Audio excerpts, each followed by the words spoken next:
കോൺഗ്രസുകാർക്ക് ഇപ്പോൾ തൃപ്തിയായിട്ടുണ്ടാവുമെന്ന് കരുതുന്നു. എന്തൊക്കെയായിരുന്നു പുകിൽ? ഇക്കഴിഞ്ഞ ഡിസംബറിലായിരുന്നു സംഭവം. സെന്റ് ഓഫ് പാർട്ടിക്കിടയിലായിരുന്നു നവീൻ ബാബുവിന്റെ ജോലി സമയത്തുണ്ടായ ക്രമക്കേടിനെ കുറിച്ച് ജില്ലാ പഞ്ചായത്ത് പ്രസിഡന്റ് PV ദിവ്യ സംസാരിച്ചത്. എന്നാൽ അടുത്ത ദിവസം തന്നെ നവീൻ ബാബു ആത്മഹത്യ ചെയ്യുകയായിരുന്നു. എഴുതിയിൽ എണ്ണ ഒഴിക്കാൻ മിടുക്കരായ കോൺഗ്രസുകാർ എല്ലാം ചേർന്ന് വലിയ വിവാദമാണ് പിന്നീട് ഉണ്ടാക്കിയത്. മൃതദേഹ പരിശോധന പരിയാരത്ത് നടത്താൻ പോയതിനെ പോലും കുത്തിത്തിരിപ്പുണ്ടാക്കാൻ നോക്കി. മൃതദേഹ പരിശോധന പരിയാരം മെഡിക്കൽ കോളേജിൽ നടത്തുന്നതിൽ തങ്ങൾക്ക് വിയോജിപ്പുണ്ടെന്നും കോഴിക്കോട്ടേക്ക് മാറ്റണമെന്നും DCPയോട് കുടുംബം ആവശ്യപ്പെടുകയായിരുന്നു. അതിനവർ ഉയർത്തിയ ന്യായം ആരോപണ വിധേയരായ PV ദിവ്യയുടെ ഭർത്താവും കൈക്കൂലി നൽകിയെന്ന് ആരോപണം ഉന്നയിച്ച പ്രശാന്തനും ജോലി ചെയ്യുന്ന സ്ഥലമാണിതെന്നായിരുന്നു. ഇതിനെല്ലാം പുറകിൽ കോൺഗ്രസിന്റെ ഒത്തുകളിയാണെന്നത് സ്പഷ്ടമാണ്.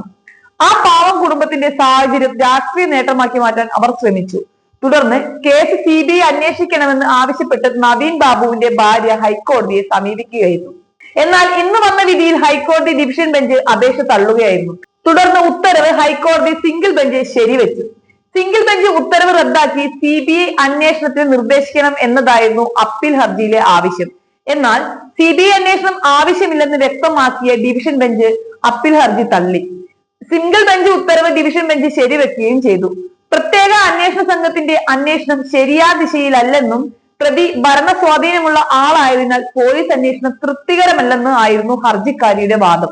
എന്നാൽ CBI അന്വേഷണം അനിവാര്യമല്ലെന്നും അനിവാര്യമാകുന്ന ഒരു പേരെയും അന്വേഷണത്തിൽ ഹർജിക്കാരിക്ക് ചൂണ്ടിക്കാണിക്കാൻ ആയിട്ടില്ലെന്നും ഡിവിഷൻ ബെഞ്ച് വിലയിരുത്തി. ആത്മഹത്യയല്ല കൊലപാതകമാണെന്ന് സംശയമുണ്ടെന്നായിരുന്നു ഹർജിക്കാരിയുടെ മറ്റൊരു വാദം. ഇൻക്വസ്റ്റ് പോസ്റ്റ്മോർട്ടം റിപ്പോർട്ടുകളിൽ പോരായ്മ ഉണ്ടെന്നും ഹർജിക്കാരി വാദിച്ചു. ബന്ധുക്കളുടെ സാന്നിധ്യത്തിലായിരുന്നില്ല പോലീസ് ഇൻക്വസ്റ്റ് പൂർത്തിയാക്കിയതെന്നും ഇത് പ്രതിയെ സംരക്ഷിക്കാനാണ് എന്നുമായിരുന്നു മറ്റൊരു വാദം. ഇതും കോടതി അംഗീകരിച്ചില്ല. ഇതോടെ പ്രത്യേക അന്വേഷണ സംഘത്തിന്റെ അന്വേഷണം ശരിയായ രീതിയിലാണെന്ന സർക്കാർ വാദം അംഗീകരിച്ച് ഭാര്യ മഞ്ജുഷ സമർപ്പിച്ച അപ്പീൽ ഹർജി കോടതി തള്ളുകയായിരുന്നു. ആ കുടുംബത്തിനോട് വല്ലാത്ത സങ്കടം ഉണ്ടെങ്കിലും അപ്പുറത്തുള്ളതും ഒരു സ്ത്രീയാണെന്ന് നിങ്ങൾ ഓർക്കണം കോൺഗ്രസെ. ഒരു ആത്മഹത്യയെ കൊലപാതകമാക്കി നിങ്ങൾ ചിത്രീകരിച്ചപ്പോൾ രണ്ടു കുടുംബവും ഒരുപോലെയാണ് വിഷമിച്ചത്. കോടതിയുടെ വിധി വന്നതിന് പിന്നാലെ സോഷ്യൽ മീഡിയയിൽ കുറിപ്പുമായി മുൻ കണ്ണൂർ ജില്ലാ പഞ്ചായത്ത് പ്രസിഡന്റ് PV ദിവ്യ രംഗത്തെത്തി. അഭിപ്രായം പറയാനുള്ള ആർജവം അടിയറവ് വെക്കരുതെന്നും പോരാട്ടം തുടരുക തന്നെയെന്നും ദിവ്യ കുറിച്ചു.